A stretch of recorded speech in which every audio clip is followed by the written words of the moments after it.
15 years later, which by the way was about 15 years ago now, I was driving down there one afternoon, night, almost dark, and I knew it was going to freeze really hard that night, and that same place was standing with water all in. That pipe was closed up again.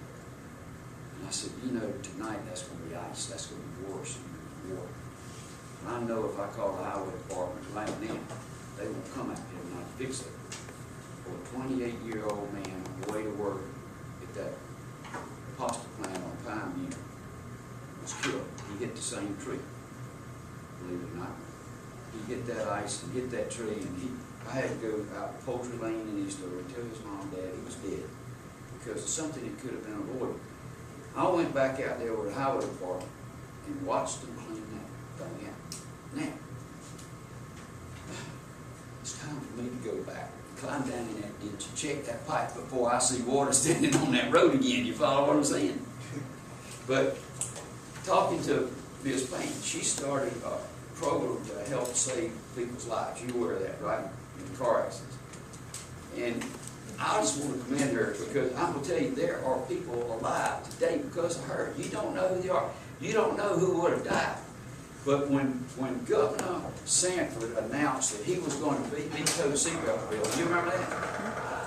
Governor Sanford, our last governor, he said publicly, I believe, I'm prone to, I'm thinking about, I don't remember how he put it. He said he was, at that time, he thought he was going to veto the last seatbelt bill. Well, I had already left the coroner's office. This was just a few years ago. But I found out he was going to speak at the first Tuesday Lexington and Richland Republican Club. And so I went where he was going to speak. There were about 150 people sitting there. I listened to the governor. When he got through talking, I jumped up, and he couldn't miss me. He said, Coroner Barron, you want to ask me a question? I said, yes, sir. Well, I didn't exactly ask him a question. I made a speech. And you could hear a pin drop. And about the last thing I said was, Governor, everything you have spent your whole life working for, you would give it up. I'd be batting an eye. Before you would have me knock on your door in the middle of the night and tell you one of your 4 precious sons just died in a car accident. That's going to happen to families if this bill doesn't pass. If it does pass, you'll never know who was spared that tragedy. And I said it about like that.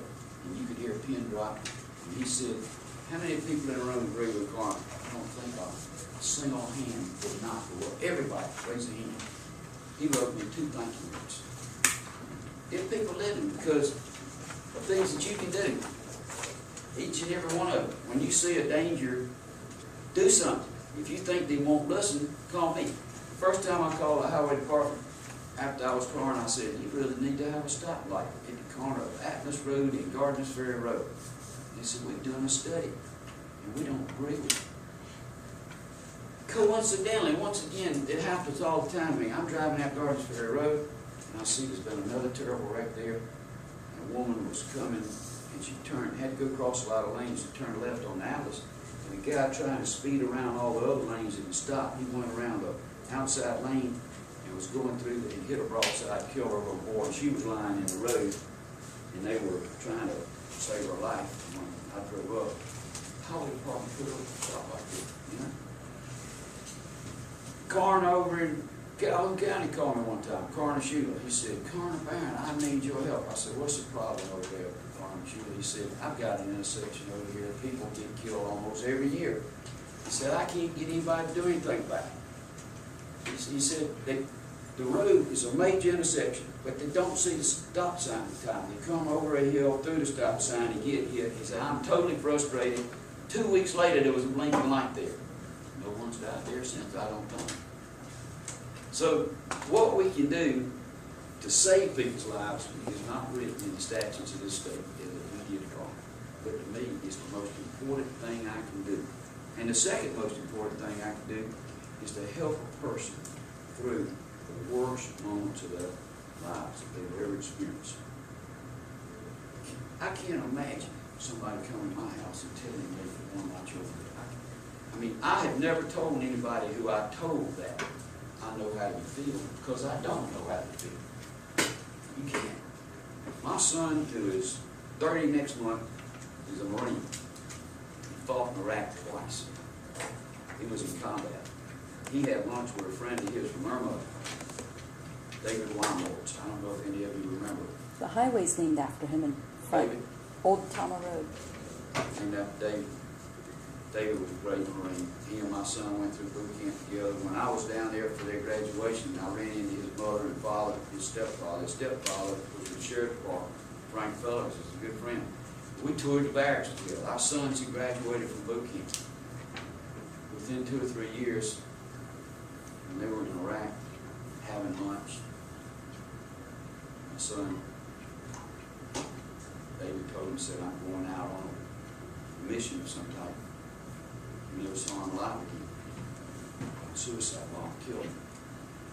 That could have been my son, the same as it was, you know, as easy as it was this, you know. I mean, everything in your life can be so perfect one minute and so horrible the next. Some things we have no control of. If you're fighting a war, you may not. My father, he lived to be almost 94.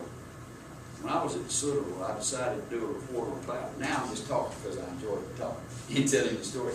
But I had an assignment to do a report on battle. So I said, well, my dad got a 50 caliber machine gun bullet through his left thigh on the wall. I said, I'm going to go see what's in the Citadel like on one. I found a book in the War Department book.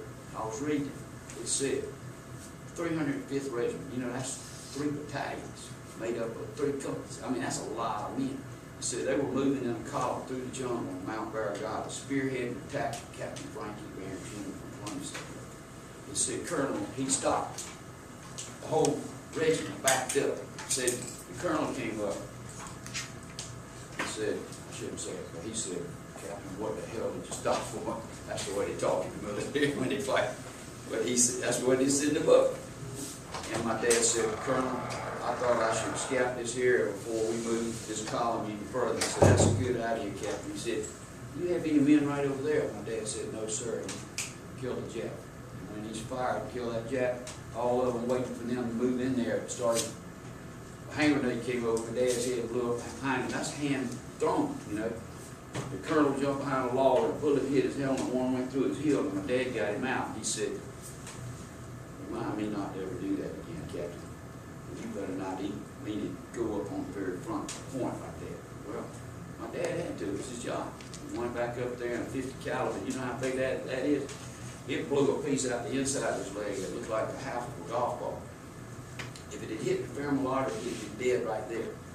It didn't hit anything important. 6 months later, he made an assault landing on a beach fighting again. And on Okinawa, where my son's stationed right now, coincidentally, my father's company had mortar rounds coming in on them, 2 machine guns across an open field.